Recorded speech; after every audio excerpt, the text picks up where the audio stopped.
Okay, Soundarya, how are you doing? Welcome to Backs to Riches. How's it going for you? Hi, I'm doing great. I really like your deep voice. You have like a baritone voice. Love it. And how are you I don't doing? think it's natural. I don't think it's natural.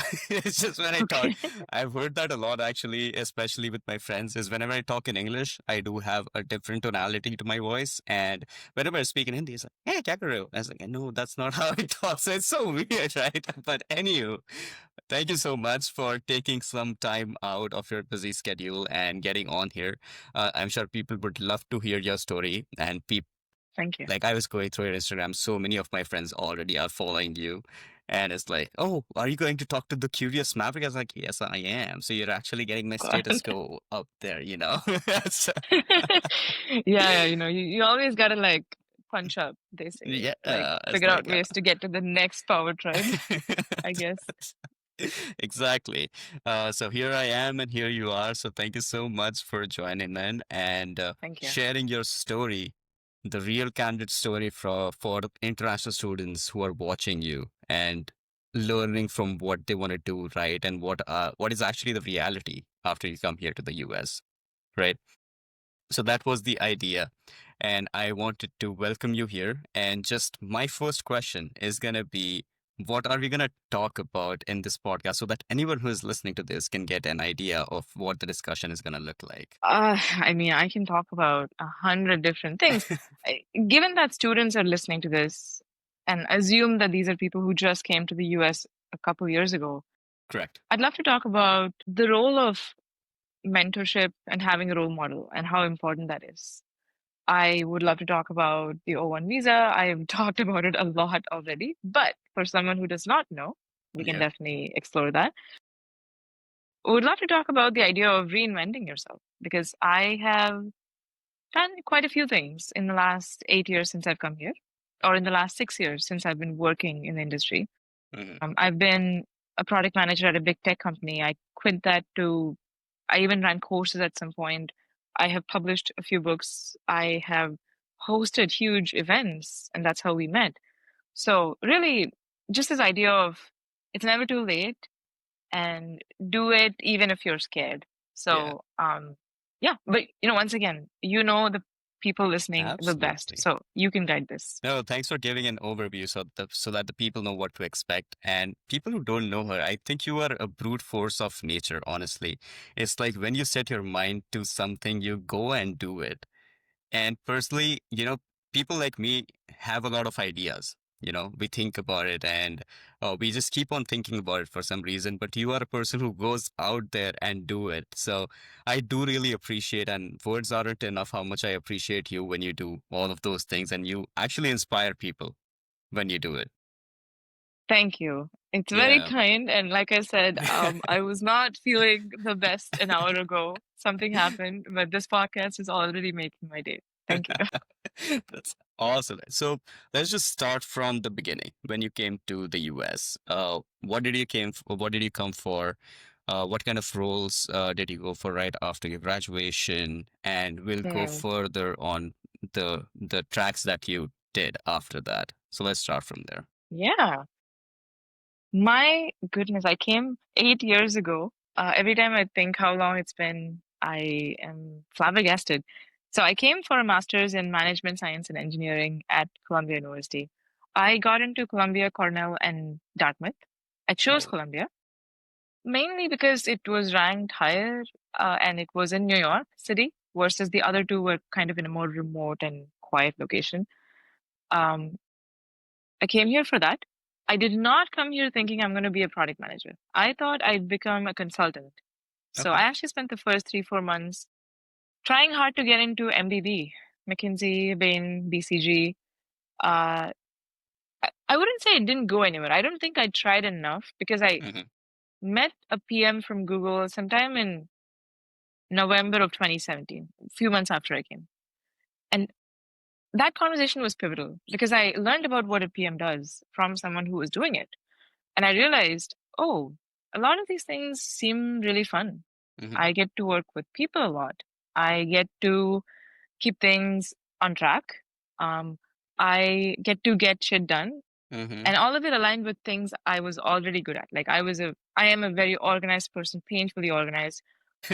I get shit done, as you Mm-hmm. said. Yeah. And I also think I have some really good interpersonal skills when I interact with people. So it all kind of aligned. So I Mm-hmm. decided to pursue this product management route and got an internship at Salesforce where I interned Wow. and then got a full-time offer. That's huge. Salesforce is the dream company for many. I can literally see the Salesforce star from my place right now Yeah, if I go me outside in the too. patio. And it's like it was such an amazing opportunity for anyone who is in your shoes as an international student coming in, getting a product management role in Salesforce, one of the biggest tech companies. Why did you leave it? Because I'm a masochist. Clearly, I like to go through suffering unnecessarily. But I have been asked this question more than any other question in my life. And the simple answer was I wasn't feeling it after the first month. Even in the first month, there is a period where you feel a sense of high. Like you really feel like you're on a high cloud Yeah. nine. You make a post on LinkedIn that, guys, I'm starting my role as a product manager at Salesforce. Everyone likes and comments and gives you external validation. Right. And it's great. It sticks for maybe a few weeks, or at least for me, it was like for a few weeks. And then it just wore off. I realized day to day, I was not really doing things that I was proud of or that Hmm. gave me a lot of meaning. And of Interesting. course, right now I'm thinking in a very privileged way because there Hmm. are people who don't get a chance to even think about meaning. Like my parents didn't get a Absolutely. chance. Yeah. But once again, we get the chance. We Hmm. have the privilege. And I can point out to the journal entries and show you where I wrote things like this, like something is off. I'm not really happy here. Hmm. I don't know what I'm doing here. I feel like my potential is wasted. I I find more meaning going to the library or park in the evenings and reading and writing than in my day job. So when this kept happening, I knew that I had to leave, but I didn't think of quitting though. A lot of people think I wanted to quit immediately, but rather I tried to switch to a startup first. Okay. I looked into a ton of startups that I was interested in. I got to the final rounds for many of them, but didn't get the offer for many of them in the end. Okay. But around the same time, I was working on a book called Admitted. I just wrote this as a hobby, just as a personal project. Somehow it became this like book that I could publish out there. And that cemented the belief that I'm meant to be not just a writer, but I'm meant to be an entrepreneur, like someone who charts her own path Hmm. versus being a corporate employee. And this is in no way any criticism against Salesforce because I Right. think anyone else who didn't worry about the things I worried about would have loved the job. My manager, when I quit, was amazing.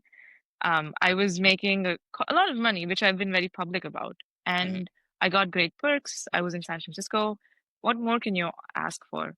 Yeah. It was more of uh, this passion and calling and meaning. These things were not aligning.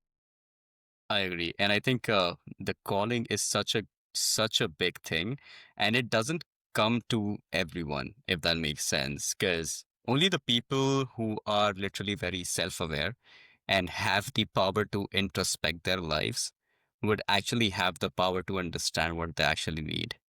That's what I personally have felt.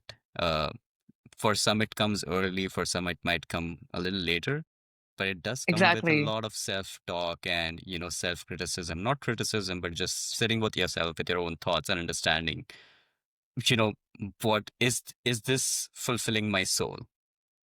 And and I have this conversation all the time with myself, and people might call me crazy. You know what? You have a great job and you're thinking all of these things.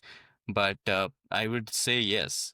If you are passionate about something, uh, so I'm passionate about like 10 different things, for example, and I cannot just execute on them because I am afraid. If I may say, I'm just afraid to do that, to take that leap of faith and getting back to the point, that's why I admire you so much that you actually go out and do that. Like Thank you. three-time author, an entrepreneur, and a storyteller on your content Yeah, creation I've path. been calling myself that lately, mainly because I have been enjoying telling stories in fun and interesting ways. So I'm calling myself that. But of course, I mean, we're all storytellers. We tell stories. We've been telling stories as humankind for as long as we've been alive. And I Exactly. think some of us are just better at it in Hmm. telling stories and capturing people's attention. Yeah. Um, and sadly, most of us are bad at it. So Yeah. I'm trying to Yeah. be in the better category. Yeah. I think it's more about the articulation of your own, you know, thoughts and saying it in a way that actually like gets the attention of the crowd. And this actually points to a skill that I don't think they teach you in school or in your job, is what you just said. Um, how do you influence people, really? You influence by capturing their attention. And how do you capture attention? Generally, you do it by telling compelling stories that people want to listen to. Because no one cares what you do. Really, Hmm. no one gives a rat's ass Yeah. what you do, but everyone cares what you can do for them. Um, in a way, like you reached out to me on this podcast because you thought me coming here, maybe I'll add some valuable insights to your listeners that will help you in getting more people to listen to your podcast, which will then help you get better guests. Like there is like a flywheel that you're interested Absolutely. in Yeah. Yeah. building, right? So I think a lot of people don't learn this skill. Hmm. And I was I am an introvert. Was is an understatement. Like it's not the right term, but a lot of people don't believe me when I say that I don't believe because you. I mean you've seen me speak on stage, so Yeah. people equate stage public speaking to extroverts. But Mm. truly, if you think about it, my job, the career and passion I've chosen is of one of writing, which is extremely lonely. Yep. I am by myself most of the time doing work quietly. I was literally living on a farm for most of last year, literally in solitude. There was really not many people I interacted with. Hmm. So I'm an introvert by nature, but in the last, especially 4 years, I have learned to be an extrovert whenever I want to. Like right now, I can go speak in front of a crowd without feeling much anxiety. Like there is always some, Right. but I know some tricks to get over that pretty quickly because I've done it enough times to tell myself, you can do this. Um, Right. and so my humble request to any student listening to this is hard skills are great. Become amazing coders and technologists. If you want to really influence people, then also learn to communicate well and Hmm. push yourself to do things that really scare you, like public speaking, like Hmm. open mics, like reaching out to people or hosting events. I realized hosting events is the biggest hack to get over your anxiety as an introvert. Hmm. Because just by the virtue of hosting, if you're going to come to an event that I'm hosting, you already feel a sense of obligation towards me because I'm the host and I'm Right. doing this thing for you, assuming it's a free event and such. So I don't have to approach you to talk to you. You approach me. Right. So it takes away a lot of the barriers that people feel who consider themselves shy or Hmm. reserved. Yeah, and I wouldn't say anything. It isn't about if you're shy or you're talkative. It's more about, just putting yourself out there. And you can also speak tons without speaking a lot, if that makes sense. Absolutely. Right? If you're speaking a lot, you're doing it wrong. So, Exactly. So you don't actually have to speak a lot. That's the good side of it. And I would also assume, especially roles that you had of product management, those roles actually does have the responsibilities of influencing the stakeholders. So, right? yeah. Yeah, it did. To some extent. I think there it was more around honestly just a lot of following up with people to get them to do something. Yeah. Um, and I think one of the proudest thing I did at Salesforce was I co-organized a hackathon, an internal hackathon, company-wide hackathon. A ton of people participated, and I spearheaded that initiative, start to finish, and really enjoyed that. So that was my first taste of doing something start to finish in a professional setting and not just a university setting. Love it. And as we speak, I know we have talked about role of reinventing yourself as you go, Yeah. and you have done that multiple times. First question is, how do you have so much courage to do it? Where does it come from? Okay. You've given me the best segue possible for saying a phrase that I've been obsessing over the last 3 days. I was talking to one of my close friends 3 days ago. Hmm. We were just talking about the idea of doing things that scare you. Hmm. And I said something like, you know, why be scared? Do it loudly and fearlessly. And then he said, actually, I would say, do it loudly and fearfully.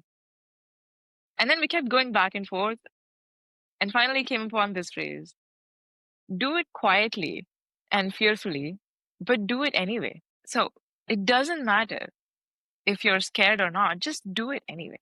It Hmm. doesn't matter if you're quiet, loud, extroverted, introverted. The point is to do the thing. And I think when you ask about courage, I don't think I'm I was a courageous person when I made these choices. I think I was a person who took some bold risks in moments of spontaneity when I Hmm. felt that urge. And I was a person who was really scared when she took those decisions. Hmm. Someone who went through a lot of anxiety and overwhelm, and someone who worked very hard to make sure that the risk paid off. Hmm. So I guess my point is reinvention really comes from not pushing aside the fear that you may feel, but really embracing it as a package deal. Right. Like just assume that you're going to feel scared and you're going to feel overwhelmed and you're going to feel like an idiot at times. Um, but do you get stuck in the inertia or do you keep going anyway? Right. And for me to keep going in those moments, the biggest anchor was having someone around me. Rajesh has been the biggest anchor of my life. And this comes to the topic of role models, Yep. having people that you can look up to who are there for you. So I think, yeah, I feel like I've built a really healthy set of people around me now who I can turn to in those moments of fear. And Soundarya, as I said, your relationship with Rajesh is something I really, really cherish as a person who is, who is just looking at your videos, You right? know, he's going to listen to this podcast when it comes out, and he's going to be so happy that you've said that. Absolutely, I enjoy it, and it's. I would also say it's you are very lucky to have a person like him in your life, Yeah, and we'll absolutely. definitely cover that part of your life on how mentorship has actually changed your life. But before we go into that, I also want to highlight on the consequences that you had when you took those difficult decisions. Right, it doesn't come easy. It comes with its own consequences. It would have its own inertia. So how did you deal with those setbacks and you still kept on going even though you know it's going to be so much more difficult? Hmm. Let me maybe think of a very specific one. So, like, it puts things in perspective for people. Um, hmm. I quit my job. The first 7 months after I quit I mean, I was wrecked with uh, indecisiveness.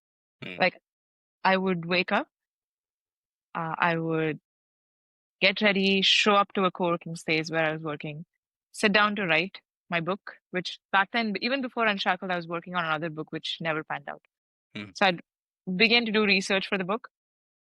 15 minutes in, my brain would go to the thought of, no, what are we going to do about money?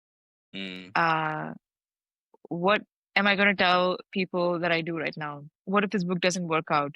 I don't even know what I'm doing. I have no degree in writing. It would go into all these spirals mhm, that I would end up procrastinating and doing the easiest thing possible instead of the hardest thing possible, which is what you're supposed to do. mm, Not just if you're an entrepreneur, in general, if you want to get ahead in life, I've realized wake up and do the hardest thing for that day first, and then all the other stuff. And so, yeah, I mean, in those moments, once again, to like invoke what we just said, I would mm, call Rajesh, and he was. I, I've talked so much about him because I think I met him at a very interesting time. If Mm. I had met someone like him or him today, I don't think we would have gotten very close. Okay. I think he would have been just another really good mentor in my life, Hmm. but not this like unshakable deep bond that we currently have. Because when I met him, I needed someone like him the most that I've Yeah. ever needed someone like him. I don't think I need someone like him right now. I feel like I've taken a lot of good decisions and worked on myself. So yeah, calling him in those moments, number one. Number two would be journaling. I have been journaling since I was really young, like 15, 16. And so I've kind of gotten good at verbalizing the chaos that goes on in your head. Hmm. Because if you're not putting it out there, it only has one place to be. Oh, It's yeah. in there I know and that. it's just stewing. It's like a soup that you're making. It's stewing in there, it's boiling, Absolutely. and it's just like takes up your entire headspace. But letting it out is one. I began therapy only 3 years ago, so it wasn't exactly after I quit my job, but having that contained space every week to go and talk about things and introspect on things has been incredibly helpful. Therapy Hmm. has really helped me, especially with relationships with my parents and other people in life. Hmm. Um, Also, movement, I realized any form of movement. Because when I go into this cycle of overwhelm or fear or anxiety, I'm usually just like sitting like this and staring into space. Hmm. And like my mind is running at 100 miles, worried about something. But Yeah. the moment I get up, I walk, I run, any sort of exercise really helps. Anyways, I don't know if these sound really basic, but sometimes the basic things is what you need. And those are really important, I would say, right? And people need to do those 10 basic things in order to, reach that point. Because all in all, what I've realized is people who start doing things are going to get it. All you can do, like people like you, can be external factors, external drivers for anyone who is listening to this. Okay. They might feel motivated for like 1 or 2 weeks, 3 weeks, they'll get on it Yeah. and they'll fall back because of the lack of motivation that they have. And as you said, not able to go through those challenges. Personally, for me, the challenge has been, uh, first growing my channel, right? I don't think it's going anywhere, but I believe what I am doing is going to really help a lot of people. So I do have my days, whereas, like, you know what? I don't think it's going anywhere. I don't think people are listening to this, right? And you just think about those things, and when you do those basic things throughout, it kind of keeps you disciplined and motivated to do the right thing over and over again. As you said, being in the uncomfortable situations Hmm. is and pushing through those times is going to make you unbreakable, if that makes sense. I want to something to what you just said. Hmm. I wouldn't disagree with what you said. More like I think there's a missing element. Hmm. You said, there are days when you wake up and you realize the channel is not growing as fast as I want. Yep. We all have those days, especially as creators. I feel the same about social media most of the time. I feel the same about my book, which Hmm. I've been working on for the last year and a half almost, it feels like. And I've only been getting rejections from agents the last month. It's extremely demotivating. Yeah. Um, but I think it's not just about waking up and doing the thing, which you absolutely should. Yeah. There's no other pathway, but also about are you doing the same exact thing and expecting a different result? I agree. Yep. You have to take a step back objectively and look at, okay, if I'm posting content every single day and it hasn't taken off after 6 months, maybe I should probably talk to someone who is doing this right and ask them for feedback. Or maybe I should look at someone else who's doing it right in terms of growth Yep. and learn from them. So I'm calling this out because sometimes we fall into this trap of, it's just time, like it'll happen. Hmm. Yes, and you also have to have some detachment to the thing that you're creating Right. to know when you're being foolish and just trying the same thing with no change. I agree. When you say that, I'd agree. Like there should be a constant innovation in the way you think and also put yourself out there. and try things which might work. So if it's not working for you, it's time for you to change and not being, as you said, not being so attached to the things that you are creating so that you think that this is the only right way to do it. Right? Exactly. And that is the hardest part because I've gotten, as I said, a lot of rejections from agents the last month. And in the beginning, you want to think, oh, they're not getting it. I mean, Mm, they don't get. I know this is great. This is the next best novel out there. They're not getting it. And then you get enough rejections. At some point, you start to think, okay, mm, maybe I'm missing something. Maybe I should go back and see what else I can do. And so it's the truth is always in the middle. It's neither one nor the other.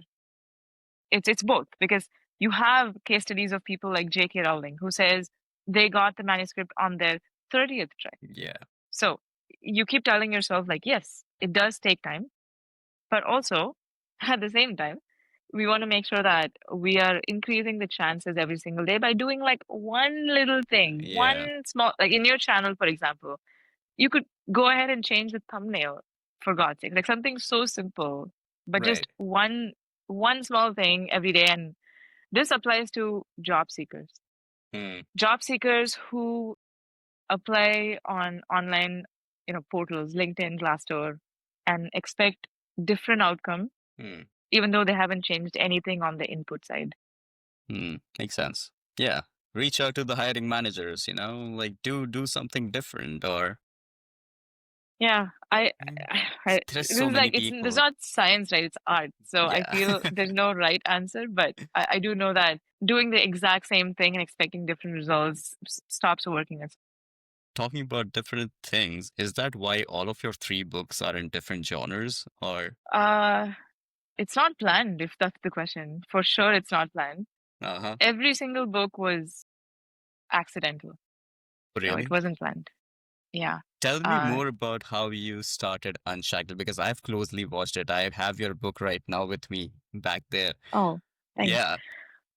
So tell me a bit How more did it about it. start? Well, it started with the denial of my O1 visa Yeah. in many ways. Mm, It's a great story. It's a full circle moment for me when I published Unshackled. Um, I initially applied for the O1 through the O1B category, wanting to be a writer.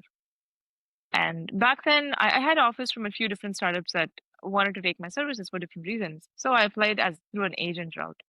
mm-hmm, They sent back an RFE. They gave no criteria, which was a bit ridiculous because I had some evidence for at least one or two criteria. mm, And then we sent more evidence. They sent a denial notice. My lawyer said this is one of the worst denial notices he's ever seen because they didn't count a lot of the evidence we sent. mm-hmm, So his point was if you want to file a lawsuit, you may win the lawsuit. There's a very good chance. But I decided to not. For just other reasons, I decided to not pursue that route. But I still wanted to write about the O1, not about my O1 denial right. story, just about educating people on, hey, there's this visa called the O1, and you should Mm-hmm, probably look into it. Um, so that was the birth of Unshackled. Is it kind of was born from pain and frustration, but eventually it became its own entity. I mm-hmm, didn't expect to do a book tour or launch an online community or do a conference this year. It all happened because in that moment, every 6 months, it seemed like the next best thing to do for the community. And it mm-hmm, also aligned with things that I would really enjoy doing. Um, and at some point, I realized my heart is in something else right now. mm-hmm. Um, Recently, I archived most, if not all, of my Instagram reels from the last 2 years. What? And a few people were surprised and they asked why. There's so much stuff there. Because it's also thousands of hours of hard work that I've kind of Absolutely. taken away and erased. Well, first of all, I should clarify, I put up a website on curiousmaverick.com/immigration. If people go there, they'll get to see literally everything I've created in the last 3 years for immigrants. It's all there for free. So Mm, people can go okay. access that. But I also realized at some point, I really just wanted to work on and publish Unshackled. because my calling is always and will always be in writing and storytelling. And I felt like I kind of went far away from that main passion of mine Hmm. when I was forced to kind of build a business and such around this. I And I see. realized, no, I want to go back to writing again. And so last year I decided to work on Thousand Days of Love. I began writing, and now I'm done with the book. I'm refining it still. Right. And I also recently took a full step back from Unshackled. I'm no longer a part of it. It's also rebranded to Open Atlas now. And so, yeah, I mean, as surprising as it may be for some people, I think I realized that this is the way that I would want to build my career Hmm. is to reinvent myself constantly. And eventually, I'm hoping the dots will connect though, Yeah. because there That is breaks still my themes heart you can though. see. Oh, Because you've been working you've been working so hard on those book tours, Unshackled. Yeah, and I agree, like your calling was not to be on the business side of it, trying to think about how to get in the money and finance and things like that. What you want to do is to inspire people through your yeah. writing and And things of such sort. I should clarify, like there is a difference. I still very much care about the space because I'm still an immigrant. I'm not a citizen in any way. Right. So I still share policy updates and such on LinkedIn. But I realized on a day-to-day level, Hmm. the things I was doing, I would like it to align much more with, as I said, quietly writing, thinking, Hmm. storytelling, creating art. Like Yeah. I want to make a movie of Thousand Days of Love. That's my moonshot goal right now. So I Hmm. think, If you're looking for a pretty actor, just saying. Uh, oh, sadly, I'm looking for more of a woman protagonist here. oh But man, can't do that. Never mind.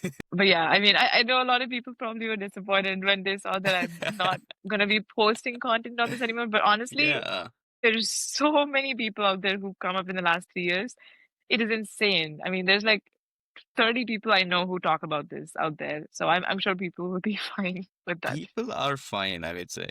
It's just the only problem with me and the content creators that we have now is first, there is a lot of information.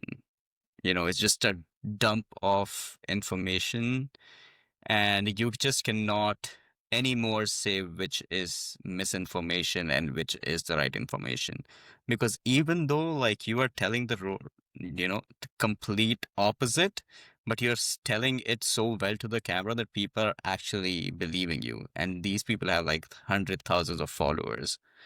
And for me, it's like, uh, yes, you're doing a very good job when you're actually putting up the right information, but I don't know how to separate, the good information with the incorrect one until people do their own research. Right. Um, yes, I know a few creators out there who not just share misinformation, but they may hype something or underplay something that should not be hyped or underplayed.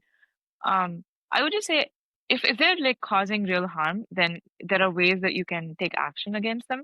Hmm. If not, if it's just annoying, I would just say don't follow them. Don't give Yeah. them any more attention than they deserve. And also, if I can add another tip for students, get off social media.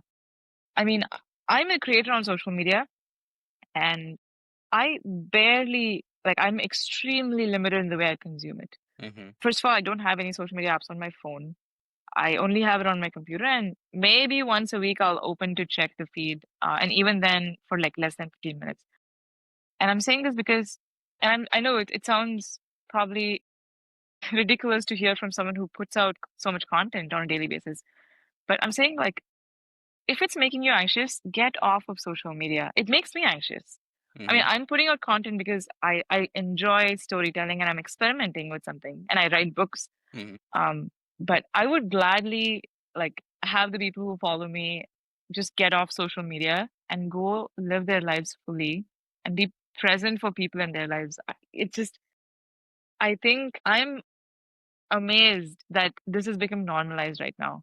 That Hmm. social media checking it every single day for hours, not just for, if it's for 10 minutes and if it's for specifically to get updates on certain things, great. It's just a Yeah. news feed at that point. But if you're on it for hours and hours, scrolling through, feeling like an imposter, feeling like you're not getting anywhere because someone else talked about their engagement or their promotion, what a Yeah. destructive way to spend your day. And I can't think of a worse way to make yourself feel worse. So Mm. a humble request to anyone listening, Well said. delete the social media apps, get off of it. Absolutely. And I am guilty, right? I was guilty actually. I used to spend hours and hours on Instagram before I actually thought of taking control of my own life and moving on with it and doing the things that I actually like and would actually make a difference. And this is one way of me getting into that space because this might help people and also help me in order to consume the right information. So behind every podcast, I put in work to, kind of look through the other person, what they've been through, ask the right questions, research on the particular field that they're in. So it kind of allows me to take a step back, don't waste my time on social media, and be actually productive and do the right Absolutely. things with your life. And I feel when you talk about it, I think you have a very grounded, just a persona to yourself. And I would say I feel that right now when I'm talking to you, it, Thanks. it doesn't feel like I'm talking to, a content creator with 100K plus or Oh, whatever, right? Some who people, cares I've met about those people. things? I know people don't, and it's great that you don't, but I've seen people, right? And they do such things. But with you, I feel there's some kind of feeling. I have a feeling that you're much more into like spirituality and things like that, very love. That's What I that's will say is, I'm I I've once again, because I've been an introvert and I've mostly spent a lot of time with myself, hmm I've had a lot of time to be with myself and be in solitude. And I recently wrote this post on LinkedIn encouraging people to be more in solitude. hmm It doesn't mean you're lonely. It just means that you're like alone with your thoughts. And recently, I went on a 7-day retreat with no phones and no laptops. I heard about that. How was that for you? It was beautiful. It was transforming. But it wasn't just about the fact that they took away our phones and laptops. We were 25 strangers in the middle of a forest in a few cabins. Every single day, they helped us get in touch with one core emotion of ours. For example, day two was anger. Mm, I can't think of a single time that I've actually screamed in my life until at the retreat. They actually made us think of a charged memory from life mm, and then just shout for 5 minutes. You cannot stop. You have to keep going. You can scream, you can shout, you can punch a pillow, but you can't stop. wow. And it was amazing. It was cathartic. I felt such a high after doing that. Mm, And I also, in one of the other activities, they made us literally scream, like actually scream. Um, and it was in such a safe space because everyone mm, was doing it. It's not just yeah. you. So you don't feel like an idiot. You Yeah. don't feel like you're being, Mm, "Oh, I'm taking up all the space." yeah. So every day we got in touch with a different emotion, like sadness, grief, shame, joy, gratitude. And so after going to the retreat, I'm realizing just how much we have numbed ourselves through these addictions. Like the main culprit being social media and our phones. Because the moment things get hard in life, we go and bury ourselves in someone else's life, Yep. who themselves are burying themselves in someone And else's life. sometimes. So it's all a cycle. And but it's so beautiful to really get in touch with your emotion, and it doesn't feel fun. I mean, we cried a lot in the retreat. All of us Really? cried our eyes out. It's not fun to cry that much, I think it's relieving but though. You the feel, more yeah. you feel the unpleasant emotions, Yeah. the pleasant ones are just that much more pronounced when you feel them. So, Yeah. not that I'm recommending everyone to go to the retreat. I would just say that Yeah. be more in touch with your emotions. I agree. And I think that's the only way at this point with the world is all ran by technology at this point. Like anywhere you go. It's the same thing over and over again. And the best thing is to just let go of technology for once and be back in the era where there was no technology and just have people around you, talk to people.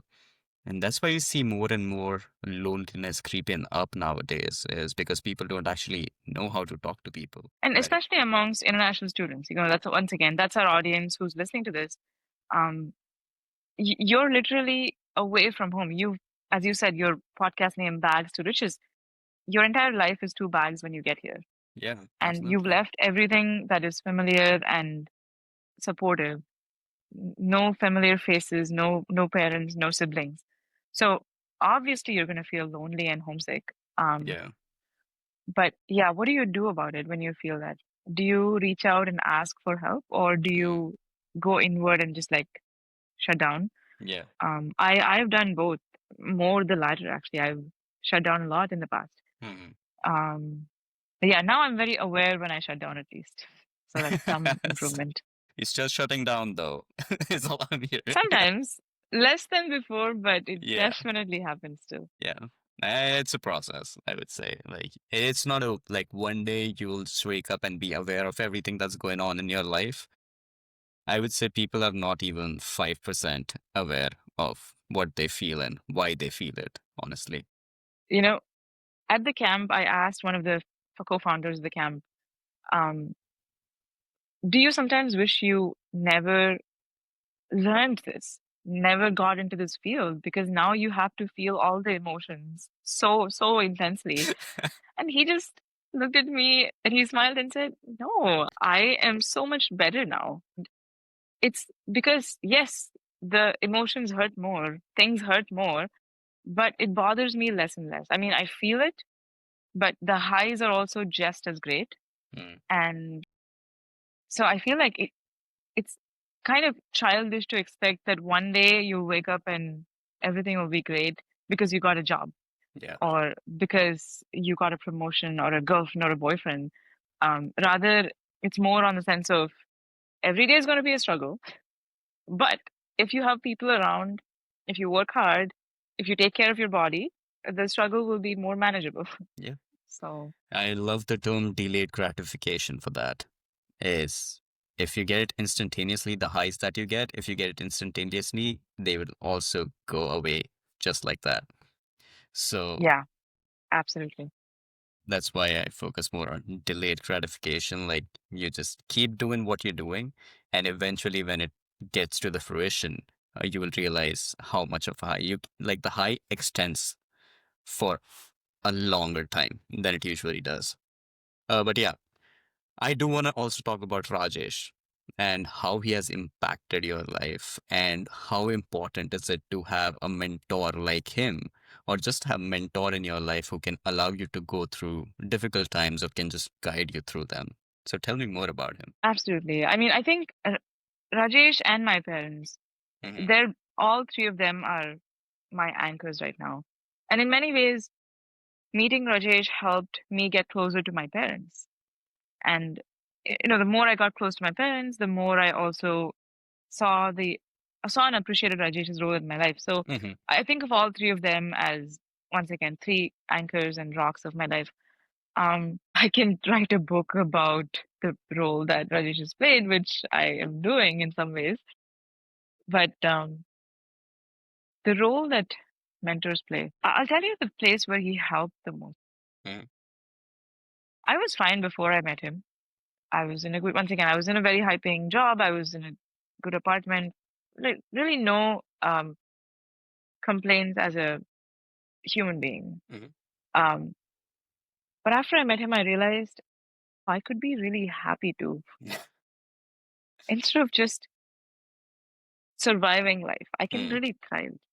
Like Hmm. there's all these amazing things I can feel and do. And that's because he did just one thing really well.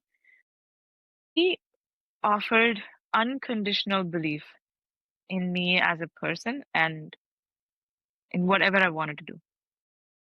I still remember one of the most powerful exchanges I've had with any human being was August of 2021. This was just a month after we met. I had been rejected from a fellowship that I was praying I would get, like that was my dream fellowship. Hmm. And we all remember what it's like to get rejected from our dream universities and jobs.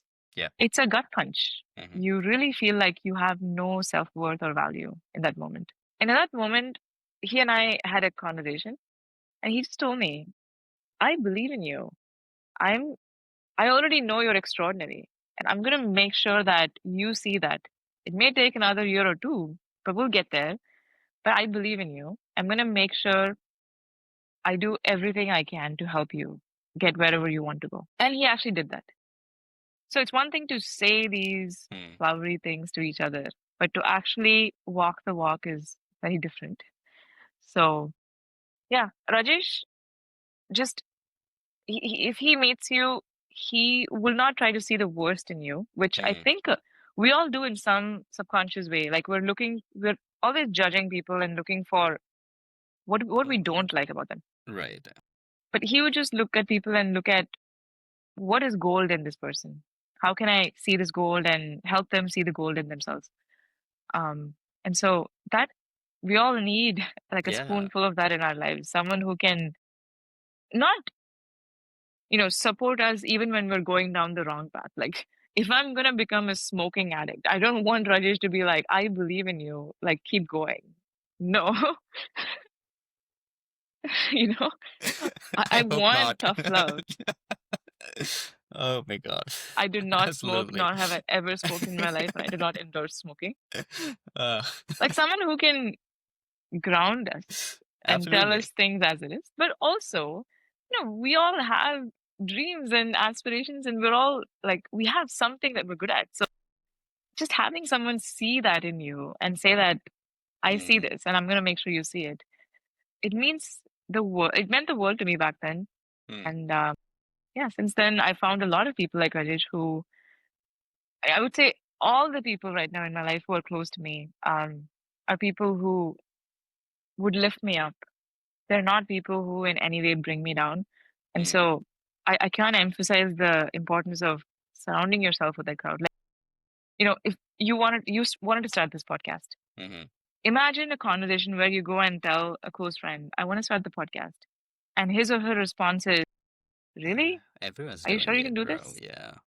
Versus someone, or even someone who's like, okay, cool. Like almost like nonchalant and doesn't really care that Hmm. you said that. Versus someone who's saying, that's awesome, man. Let me know how I can help. Can we sit down and talk about this? Hmm. That's all you It's need. and we don't even realize when we have these slightly toxic people around us because we've never known what it's like to have non-toxic people. I agree. Um, and again, I mean, I feel lucky that I have some people in my life, and I feel happy that I've now allowed myself to navigate who the right people are for me. And it Mm. also comes with difficult choices of letting go of the people who are in your life and not adding a lot of value, which is not an easy task to do. It's like, okay, they're gonna keep showing up in your life, and then you have to slowly, kind of ask them to just get the hell out, right? Yeah, and I haven't fortunately had a ton of such people, but I Yeah. do remember there was a person when I was at Salesforce, and this was when I was in Seattle. There was a person who I won't name or share about, but this person, they were very subtle in the way that they were bringing me down. It was not obvious. It was Mm, not like, oh, you suck. It's not going yeah. to work out. Rather, if I went and said, oh, I'm thinking of applying for a PM role at the World Economic Forum or something aspirational, Mm, their response would be, really? Okay, cool. go for Almost it. like it's a joke. Mm, And I would just, I wouldn't know how to react to it. I would just maybe feel a little sad, but I wouldn't yeah. say anything back because I didn't know that that wasn't normal. I thought, Mm, okay, you don't, that's what people do when you go and tell people things yeah. that seem aspirational. And so, for anyone listening, if any of this resonates, then maybe time to rethink the people in your life who make you feel that way, who make you feel small. Yeah, absolutely. And the better people you have around you, you're gonna be. It's a very good saying, right? You are the average of the five people that you that you share your most amount of time with. So if those people are not great, so you're gonna be uh just the average of them. So it's your Absolutely. choices, your life. You are gonna bear the consequences. So whenever you take control of your life, you better make sure you make the right decisions. But yeah, with the Soundarya, last track to a conversation I also wanted to capture was the oven visa route. I know a lot of people are not aware of it.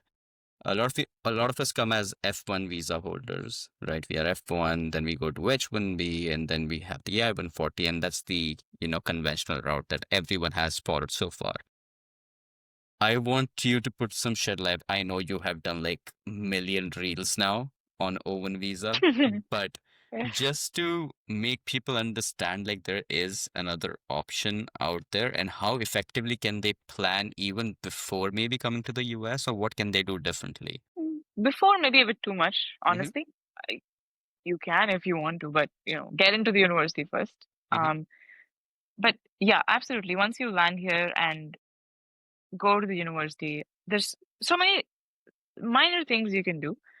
Um, One sentence description of O1, it's a visa based on merit. Mm-hmm. It is not like the H1B. Actually, I'm sorry. It is like the H1B in that it is a temporary non-immigrant work visa that Okay. requires sponsorship. I'll say it again. Temporary non-immigrant work visa that requires sponsorship. Okay. It's different from the H1B in that it doesn't require you to go through a lottery. There is no annual cap. There's no requirement for minimum wage.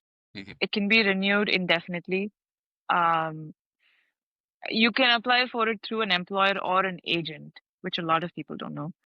An agent can be a US citizen or it can be an employer. So that's like a 30-second intro to the O1. I would recommend visit curiousmaverick.com/immigration, where Mm-hmm. I've compiled everything you need, and there's a guide on the O1 right there on top. Um, Now, how do you prepare yourself? If I was joining Columbia this year and I knew about the O1 and Mm-hmm. I knew that this is better than the H1B, I would, because I'm a product manager, I would participate in a lot of competitions, either Okay. as a judge or as a participant. Okay.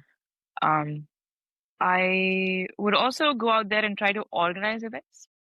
Okay. I would try to be invited as a speaker Mm-hmm. at other events happening. I would try to work on a paper and publish it. Once again, I'm not technical, so I'll probably focus on publishing a case study or a white paper, Mm-hmm. not really an academic paper. But if you are an academic researcher, go ahead and do that. Um, I try to publish articles on blogs, on reputed product management online blogs, like Mind the Product or Hacker Noon or um, Product Hired and so on. I would try to become an editor Okay. of a conference paper. I would try to join competitions where I can be a judge to judge other people. So everything I just said Mm-hmm. maps to one of the categories under the O1. Oh, okay. Um, there's like 9 categories, including comparable evidence. So we don't have time to go into all of them, which is why read the guide. It goes into it. Right. But these are all things like everything I just said. Do you see how Yeah. it's doable? In the 2 years you're there, it's probably doable. Absolutely. Yeah, yeah, yeah. And I have been looking into it, and I feel it's a very good route for students who just know there is one way to it, but actually, if they try to build their profile and if they're aware of this is another category that we can actually look into, especially I would say for research purposes, the field that I am in, we have opportunities to publish papers, to edit articles, and things like that, right?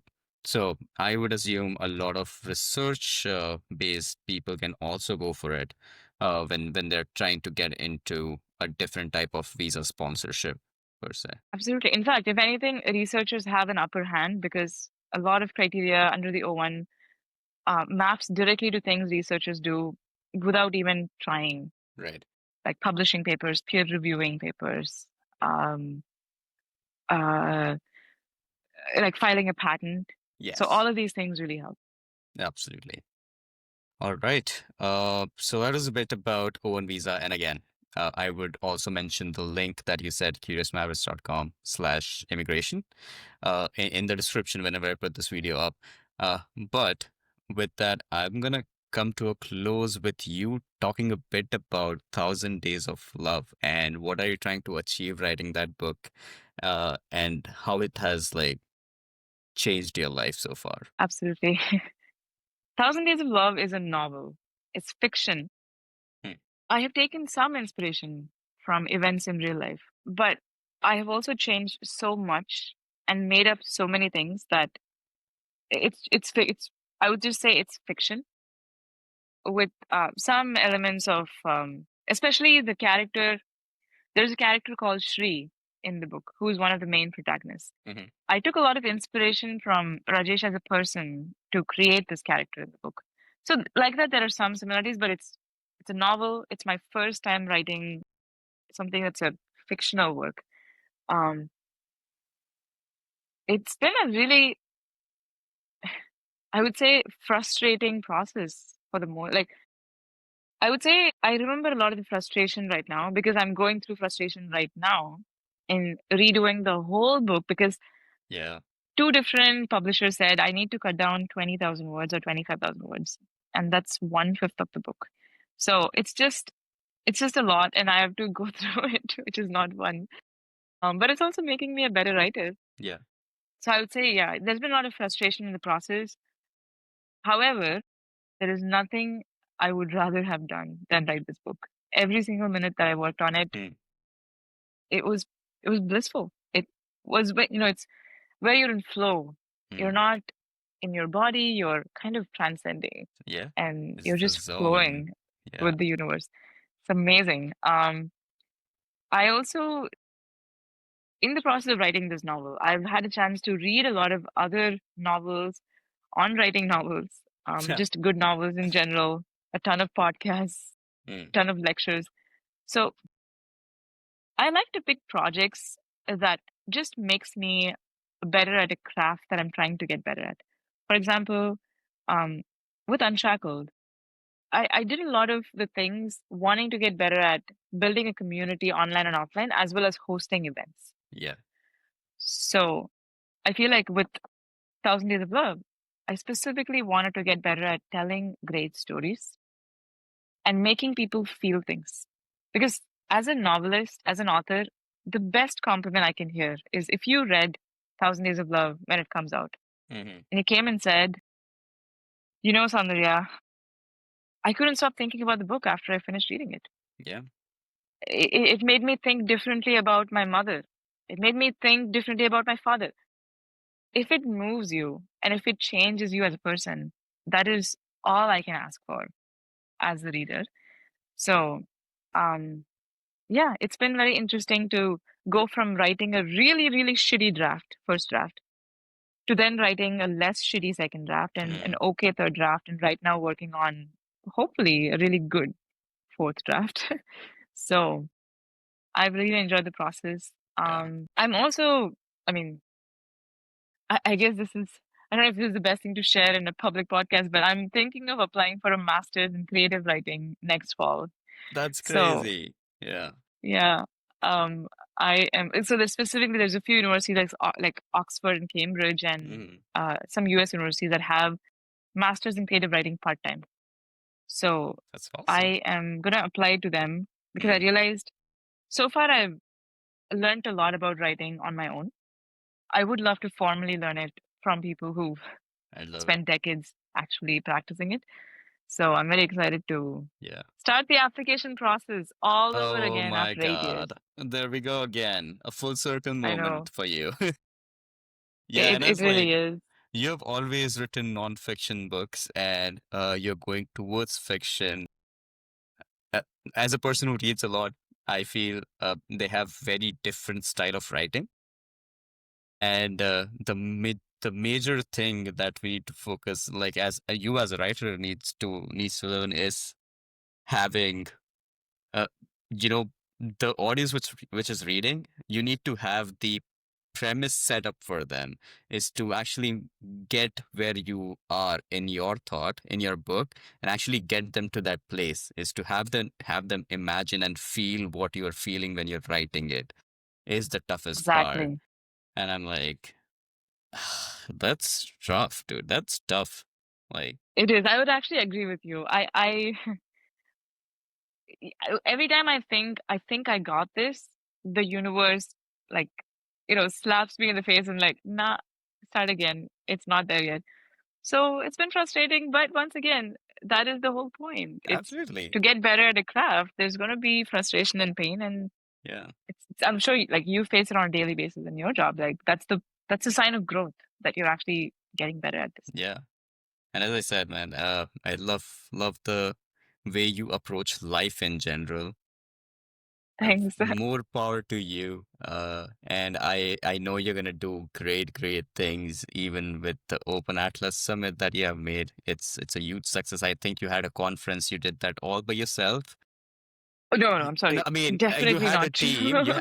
Don't get me wrong. You had a team. You had an amazing team. But having that thought put into it, and having those people to work with you and leading that, spearheading that.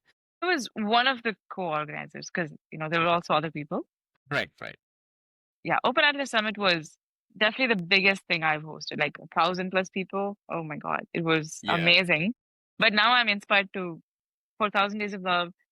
Whenever the book comes out, I definitely want to do a tour, but not like a. I find usual book tours by authors not that interesting. Like just an Hmm. author reading from their book. Why? I don't want to be there for that. Yeah. So I'm thinking of like a really fun, engaging tour for 1,000 Days of Love that spans many cities. And now I have experience, at least of Yeah. doing one thing like this. So I'm very excited. And I did realize when you asked about the book, I didn't even tell the premise of the book. So I just wanted to add the premise in one sentence. Yes, The please. premise is what happens when a 25-year-old young woman who's lost and lonely meets this man who is twice her age. He is dying and in the last few years of his life with Parkinson's. What happens when they meet?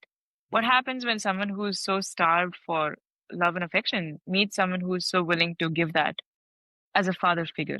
Hmm. So, of course, a lot of people, when they hear the premise, think it's about me and Rajesh, and it's inspired from our relationship. But I think it goes well beyond our relationship.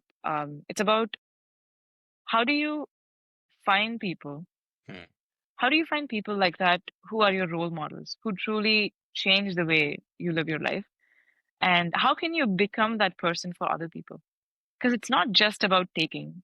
Um, Someday, I would like to do the thing Rajesh did to me for many people that come to my life. Absolutely.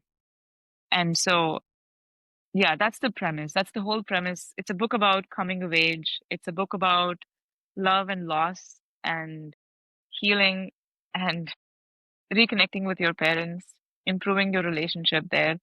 So there's many undercurrent of themes, Hmm. but really, I would say, yeah, it's a book about love and loss. I love it. Absolutely. And I am excited for you. And do we have an expected turnaround time when it's gonna be out? Do we have like it's gonna be in 2025, 26, early Or definitely 26? not 2025. It's gonna Okay. be, I think it's gonna be towards the end of 2026 or January 2027 for sure. Like Okay. that's my goal. So yeah, it's still Yeah. some time away, but But it's I'm exciting. excited. You're already on your fourth draft, and hopefully, uh, I mean, I'm sure you're gonna get a lot of traction. Like the people following you Thank wants you. to know about you and what you write. So more power to you, and I know you're gonna make it happen. Anything new that you're gonna work on before that, but in between 2026, 2027, what? I kind of don't know. I mean, I'm gonna Mm, finish the book by the end of the year and hopefully start finding agents. Other than that, I'm consulting with a few startups, like two startups now, and helping them out just as a strategy consultant. nice. Look at you. Outside of that, I think 2026 feels new to me. Like I don't know what's gonna come up. Who knows? Is it gonna be another company or another book? I don't You can never know what's on there is all I know. It's like there's always know. gonna be something with you. Something's up. But yeah. I'm excited for you, and hopefully, people watching this can actually understand what raw and real, Pooja, SB Soundarya, whoever is actually, and actually learn from what you have been through and understand what they can do differently. You do not have to be in the same shell or the same journey that everyone is in.